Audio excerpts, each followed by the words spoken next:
Hello people, I am Sky Demolisher and welcome back for another From the Collection Fridays, a series where I take things from my collection and show it to you, my viewers. And this week it is my Marvel Legends Hulkbuster Iron Man.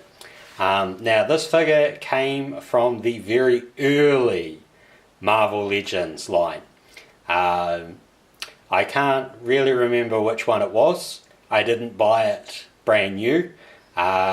It was a gift given to me by my mate Stick when he heard that I was after a Hulkbuster Iron Man because I had fallen in love with the one from the Avengers films, and I didn't want to put down I think it was $140 or so to try to track down all of the Build-A-Figure Marvel Legends that would have given me that Hulkbuster.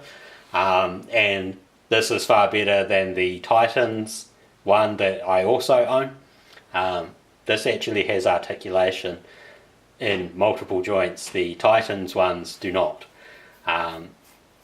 So it was a gift from Stick to me that actually came in a box of Transformers that I had bought off him, which will show up in a future episode of From the Collection Fridays. They are some alternators Transformers, and I'll tell you about them when I do those videos.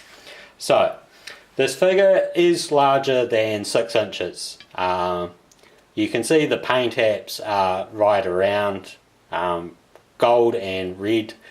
I don't know the age of this, but the gold paint has not flaked on it, so I think that's quite a good thing. Gold paint is notorious for flaking and disintegrating or being very fragile in the toy community. Now, you cannot actually add another Iron Man to this suit, but if you flip open his lid at the top, there is a Tony Stark. A very angry looking Tony Stark, but a Tony Stark. There's no light features or sound features or anything. The lid just sort of pops up and down. You can see the proper Iron Man face of this Hulkbuster. So this would have been like the comic book version, not the movie version. There is articulation in his hands where he has movable fingers and a thumb.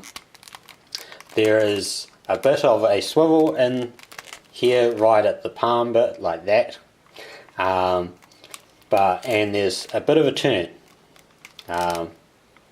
Now, given the awkward pose of this figure, he is unfortunately one that can attract dust like no other figure I have ever seen.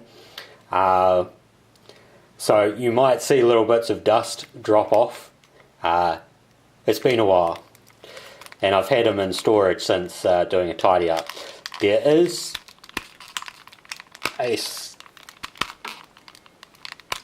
elbow joint, and there's a little bit of a swivel right here above it, not very much, and there's like a tiny ball joint in here, but he doesn't really have a massive amount of articulation.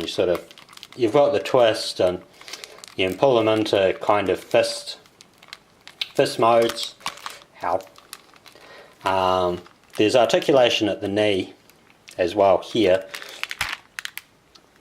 So he's got very tight joints, which is actually quite good. There is a double swivel here. Sorry, try to move his arms out of the way here. So there's a swivel there in this part, and there's a swivel down here just above his crotch. Ball and swivel in the hip, and down on the foot the toe can be pressed up so that you can have him in a sort of running mode. I don't know if he'll actually balance. Luckily he is going to balance. after the video from the other week where I had Soundwave falling over all the time, I am very appreciative that he's holding his pose. Admittedly, this current sort of running pose makes him look a bit like a toddler. You know, that sort of awkward, bouncy run that little kids do, and you're just sort of waiting for them to trip over. So this is probably like learning how to pilot the suit, Tony Stark.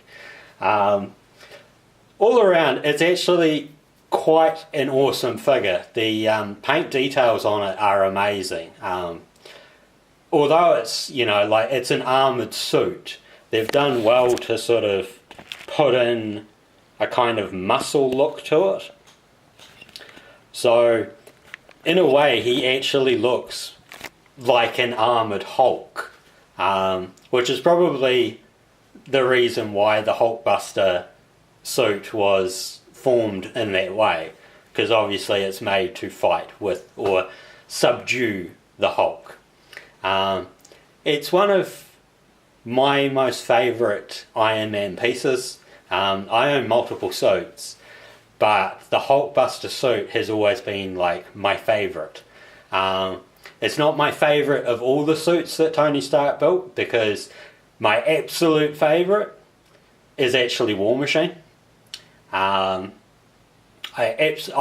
fell in love with War Machine in, I can't remember what issue it was, but I have a comic book that has War Machine. It was a flip comic book, so it's got like one comic on one side and then you flip it up the other way and it's got a different comic on the other side, which I think had Hawkeye.